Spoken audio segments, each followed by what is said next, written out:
पुंडरी हलके से कांग्रेस को एक बड़ी मजबूती मिलने जा रही है।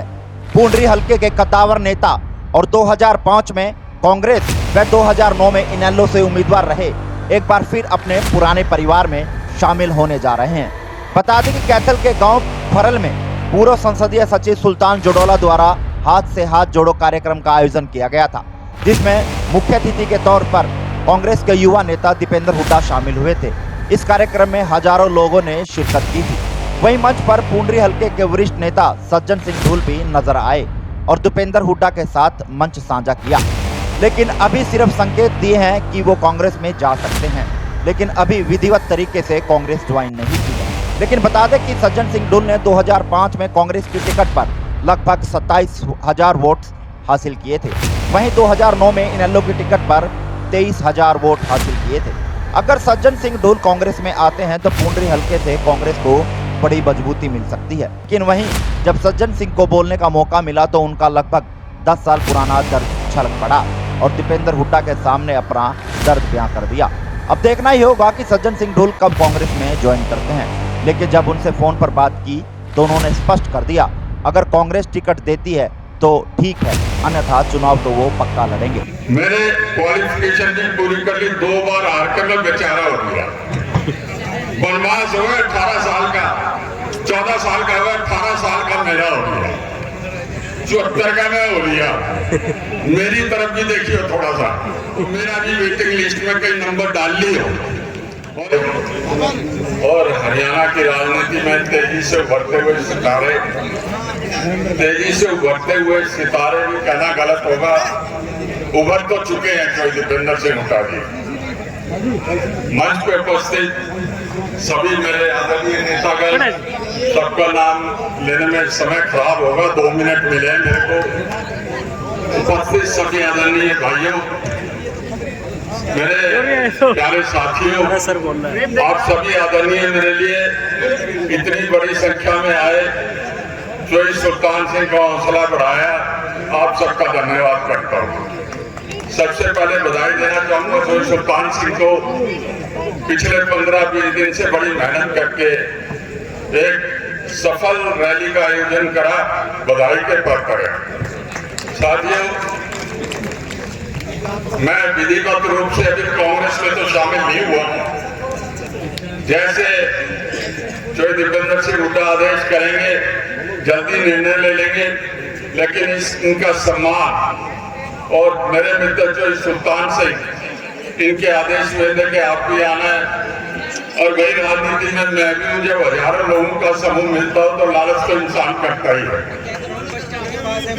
इसमें कोई शक नहीं है कि आज 10 साल का जो बीजेपी का राज है, उसमें समाज का हर एक वर्ग दुखी है।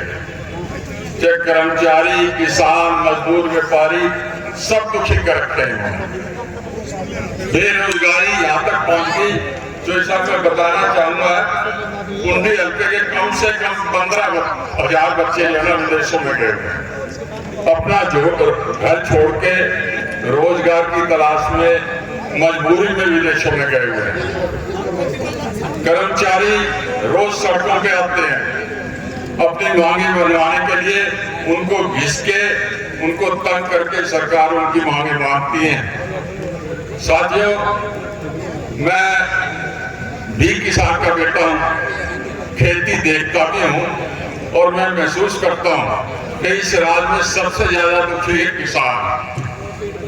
मोदी जी ने और भाजपा सरकार ने कहा था कि 2022 तक किसान की आमदनी दुगनी कर देंगे। दुगनी तो क्या करनी थी, किसान को जो है हर एक तरीके से तंग किया गया है।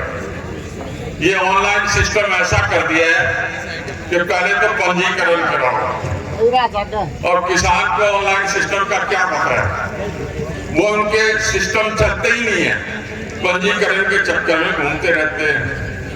फिर जितना पंजीकरण हो गया, फसल उतनी खरीदी जाएगी। और एक बात मेरी बात ध्यान से सुन लेना, आने वाले समय में एमएसपी भी खत्म होगी और एमएसपी देंगे तो पर एकड़ फसल कर देंगे कि गेहूं लेंगे 15 क्विंटल, कोई किसान फालतू बोलक निकालेगा, पैदावार करेगा, कहीं और बेच लो। 2019 में मेरे अच्छी तरह याद है, जो एमएसपी दी गई थी शख्सों को, लिमिट फिक्स कर दी कि पर एकड़ 6 क्विंटल लेंगे। किसी किसान की 8 क्विंटल होगी, कहां देगा वो?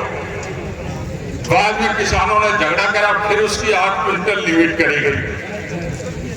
मैसेज आएगा कि आपने फसल मंडी में तब ले आनी है जब आपको मैसेज आएगा। तो किसानों का क्या भला कर रही है सरकार? भला नहीं करती, तंग तो ना करो। परसों में 12 गांव में था, मेरा एक भाई 350 रुपए का यूरिया कट्टा ले आया, 260, 70, 80 के रेट है, साथ में 100-200 रुपए की दवाई चेप दी। किसान तो इस सरकार ने रुला रखा है, और आपकी तकलीफ कौन दूर कर सकता है? मैं 2000 से हुड्डा साहब के साथ संपर्क में हूँ। 2005 में कांग्रेस की टिकट भी उनके आशीर्वाद से मिली थी। उनको बड़े करीब से मैंने देखा है। इतने सरल और सीधे इंसान हैं। हर टाइम प्रदेश की तरक्की के लिए जो है ना वो सोचते रहते थे। एक ही नहीं चाहता कोई बदले की उन्होंने राजनीति नहीं करी। समाज का हर एक वर्ग सुखी था उनके राज में। थर्मल जितने लगाए, हुड्डा साहब ने लगाए, 10 साल में एक भी थर्मल इस सरकार ने नहीं लगाया, और आने वाले समय में बिजली की दिक्कत होगी। मेट्रो ले गए, गुड़गांव, फरीदाबाद, जितने हाईवेज बनाए सब हुड्डा साहब की देन है। और भाइयों, मैं तो निजी तौर पर चाहता हूँ कि इस परिवार तो मेरा पुराना परिवार है, इनका साथ दूंगा, और हुड्डा साहब को लाए बिना प्रदेश की तरक्की नहीं होगी। यूं ही आप लोग रोकते रहोगे। 2 मिनट हो गए बोलते वक्त, वो लाइट टूट जाएगी आप लोगों में। भाइयों, मेरे को भी 18 साल हो गए राजनीति करते। मैंने क्वालिफिकेशन भी पूरी कर ली, 2 बार हार के मैं बेचारा हो गया। वनवास हो गया 18 साल का, 14 साल का हुआ, 18 साल का मेरा हो गया, 74 का मैं हो लिया। मेरी तरफ भी देखिए थोड़ा सा। ये तो जितने बेटे हैं टिकटॉक की लाइन में लग रहे हैं, इनकी तो उम्र पड़ी है। तो इस सुल्तान सिंह का भी एक बार आपने विधायक बना दिया, चाहे मदद बनने भी करी, इनका भाग्य था। तो मेरा भी वेटिंग लिस्ट में कई नंबर डाल ली हो। और एक जैसा मजेदार बात बताऊं, 2009 में काउंटिंग हुई थी, तो इस सुल्तान सिंह जी अंदर बैठे थे, दिनेश कौशिक जी और मैंने भी इलेक्शन लड़ा था। जैसे ही पाई की गिनती पूरी हुई तो दिनेश कौशिक जी उठ के चल दिए, मेरे से कल ढोल साहब मरवा दिया। मैंने भी मरवा दिया, मैं तो खुद ही मरा पड़ा हूँ, मैं भी आ रहा हूँ। और जैसे रिजल्ट आया तो इस सुल्तान सिंह ने मेरे जफ्फी डाल दी, ढोल साहब बचा दिया। ऐसी हुआ था। तो राजनीति में 2 चीजें बड़ी हैं, एक भाग्य, एक मेहनत। भाग्य ने इनका साथ दिया। 2007 में भाड़ा कबड्डी टूर्नामेंट में मेरे से कहने लगे, ढोल साहब आप कांग्रेस की टिकट ले आए थे, कैसे ले आए, मेरे को भी तरीका बताओ। मैं क्या आप किस नेता से जुड़े हुए हो? इन्होंने नाम लिया। मैं क्या वहां से टिकट मुश्किल है। और भाग्य दाइन का घर से बुला कर मिलने बना दिया आपने। जय साहब 6 बार से आजाद एमएलए बनता आ रहा है, और ये हल्के पे भी एक कलर पे आजाद बना रहा। क्यों बनता आ रहा है? ठीक से टिकट का बंटवारा नहीं होता। यह है जातिवाद की राजनीति। मैं भी वही इलेक्शन लड़ रहा हूं। मेरा प्रयास रहेगा जातिवाद की राजनीति खत्म करूं। और जो जब कहना तो नीचे ये कहे बिना राग नहीं जाता मेरे से। फरवरी में तो सुल्तान सिंह में से 15 दिन में आते रहते थे, और चौथे सुल्तान सिंह आपने 2 इलेक्शन छोड़ दिए। शरीफ आदमी का लड़ो, मैं साथ दूंगा, टिकट मिलो ना मिलो। कलेक्ट ठीक है भाई साहब, इन्होंने अनाउंस कर दिया मैं इलेक्शन लड़ूंगा। महीने बाद मेरे मन में पता नहीं क्या आई, मैं भी खड़ा हो गया। फौरन आई, भाई साहब क्यों क्या कर दिया आपने? मैं भाई आ गई सुल्तान सिंह अब तो मन में।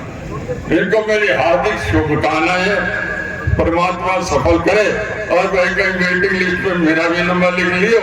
और आप सब भाइयों का बहुत बहुत धन्यवाद। नमस्कार।